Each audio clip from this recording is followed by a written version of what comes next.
Nah, Assalamualaikum warahmatullahi wabarakatuh. Perkenalkan, nama saya Andita Prameswari dengan NPM 22411215 dari kelas manajemen 22DX. Pada video ini, saya akan menjelaskan mengenai peramalan atau forecasting pada mata kuliah manajemen operasi.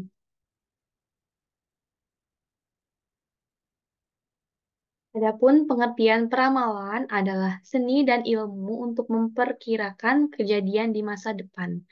Berdasarkan horizon waktu, peramalan dibagi menjadi tiga, yaitu peramalan jangka pendek, peramalan jangka menengah, dan peramalan jangka panjang.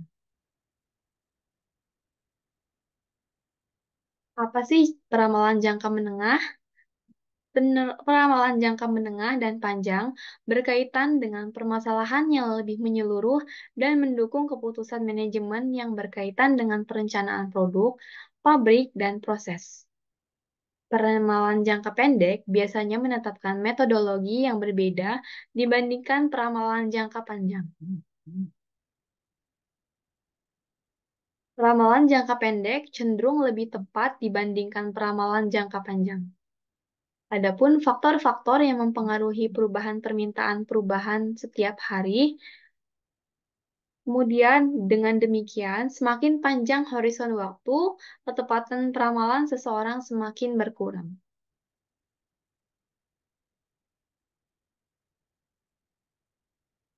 Jenis-jenis peramalan. Berbagai organisasi menggunakan tiga jenis peramalan yang utama dalam perencanaan operasi di masa depan.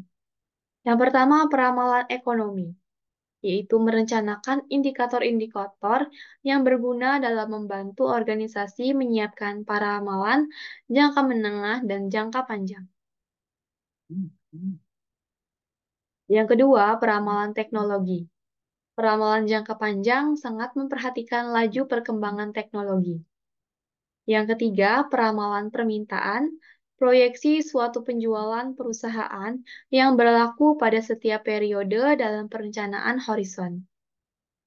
Peramalan ekonomi dan teknologi bukan merupakan fungsi manajemen operasi, sehingga dalam pembahasan kita menekankan pada perencanaan permintaan.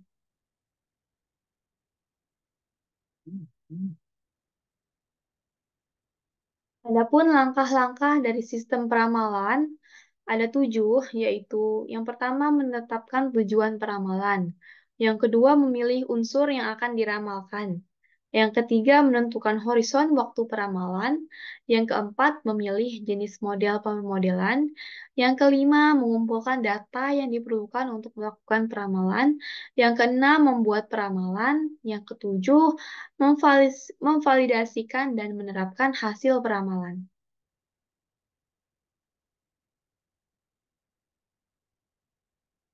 Pendekatan dalam peramalan. Terdapat dua pendekatan umum untuk peramalan, yaitu yang pertama peramalan kualitatif, peramalan yang menggunakan model matematis yang beragam dengan data masa lalu dan variabel sebab akibat untuk peramalan permintaan. Yang kedua, peramalan kualitatif subjektif.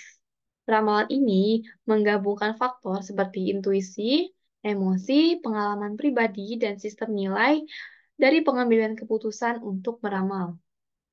Ada 4 teknik peramalan kualitatif. Yang pertama, juri dari opini eksekutif. Yang kedua, metode Delphi. Yang ketiga, komposit tenaga penjualan. Yang keempat, survei pasar konsumen. 5 metode peramalan kuantitatif. Yang pertama, model deret waktu atau time series. Ada 3, yaitu pendekatan naif, rata-rata bergerak, dan penghalusan eksponensial. Yang kedua adalah model asosiatif. Dibagi menjadi 2, yaitu proyeksi tren dan regresi linear.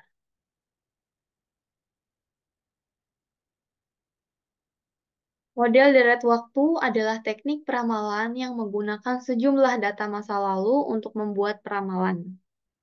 Model asosiatif hubungan sebab akibat seperti regresi linear yaitu menggabungkan banyak variabel atau faktor yang mungkin mempengaruhi kuantitas yang sedang diramalkan. Sebagai contoh, model asosiatif dari penjualan mesin pemotong rumput mungkin memasukkan faktor seperti adanya perumahan baru, anggaran iklan, dan harga pesaing.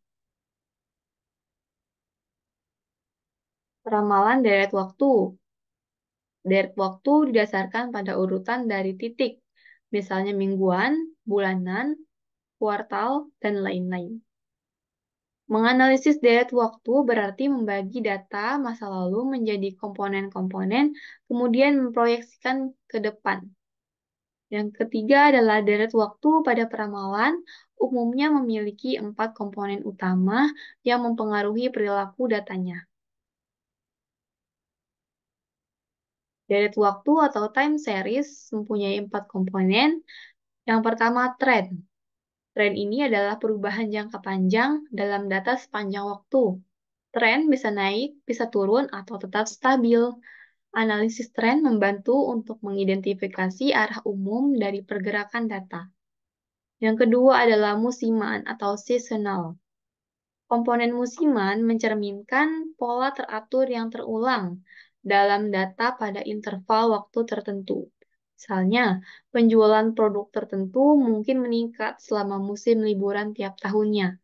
Pola data yang berulang, contohnya adalah harian, mingguan, bulanan, atau tahunan. Kemudian adalah siklus. Siklus atau cycle merupakan komponen siklus mencerminkan fluktuasi jangka panjang yang bukan bersifat musiman. Siklus ini dapat memiliki durasi yang bervariasi dan tidak selalu menjadi secara teratur. Periode siklus mungkin lebih panjang daripada periode musiman.